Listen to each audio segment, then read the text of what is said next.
প্রশ্নটি কি বলেছে, বর্গক্ষেত্রের বাহুর দৈর্ঘ্য 10% বৃদ্ধি হলে ক্ষেত্রফল শতকরা কত বৃদ্ধি পাবে? তাহলে ধরি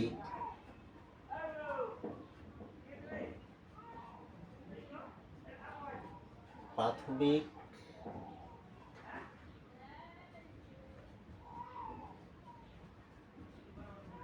বর্গক্ষেত্রের বাহুর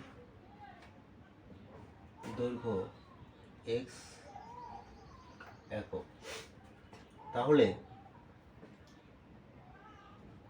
এই বর্গক্ষেত্রের ক্ষেত্রফল হবে কত? বাহু ইন্টু বাহু, এক্স স্কোয়ার বর্গ একক। এবার বাহুর দৈর্ঘ্য কত পার্সেন্ট বৃদ্ধি? 10% বৃদ্ধি। বাহুর দৈর্ঘ্য 10% বৃদ্ধি সমান সমান কত হবে? এক্স প্লাস এই এক্স এরই 10% কেটে গেল, সমান সমান কত? 10 লসাগু হবে, তাহলে 10 উপরে কত হবে? 11x একক। এখন নতুন বাহু কত হলো? নতুন বাহু 11x/10, তাহলে ক্ষেত্রফল হবে কত? ক্ষেত্রফল হবে কত? আগে ছিল x ছিল, সেই ক্ষেত্রে এখানে বাহু স্কোয়ার কত? x স্কোয়ার হয়েছে, কিন্তু এখন বাহু কত?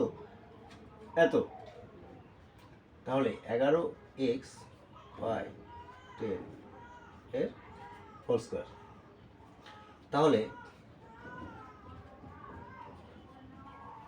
এখন দেখব ক্ষেত্রফল বৃদ্ধি কত হয়েছে। অতএব ক্ষেত্রফল বৃদ্ধি, নিশ্চয়ই এটা বড়, তাহলে বড়টা থেকে আমরা ছোটটা বাদ দেব।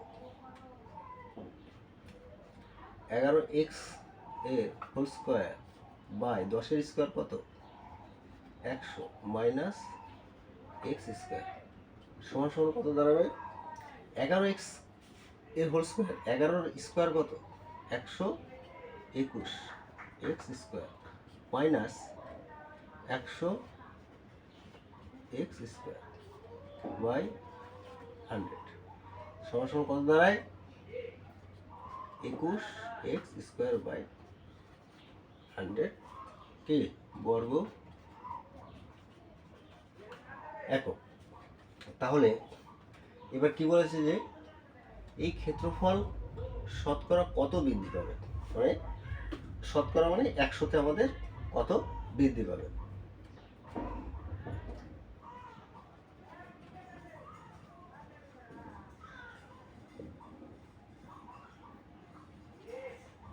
শতকরা বৃদ্ধি সমান সমান কি যে এদের বৃদ্ধি, ক্ষেত্রফলের বৃদ্ধি, ক্ষেত্রফল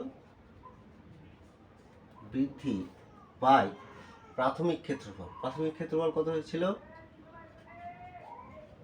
পরে লিখছি, সূত্রটা লিখে নিই। ক্ষেত্রফল বৃদ্ধি বাই প্রাথমিক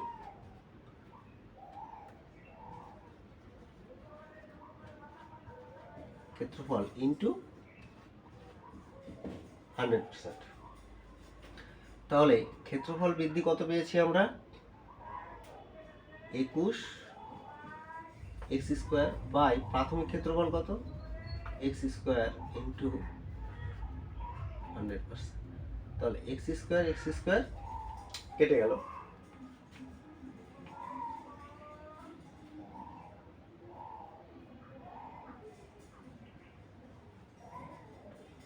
দেখো ক্ষেত্রফল বৃদ্ধি কত ছিল?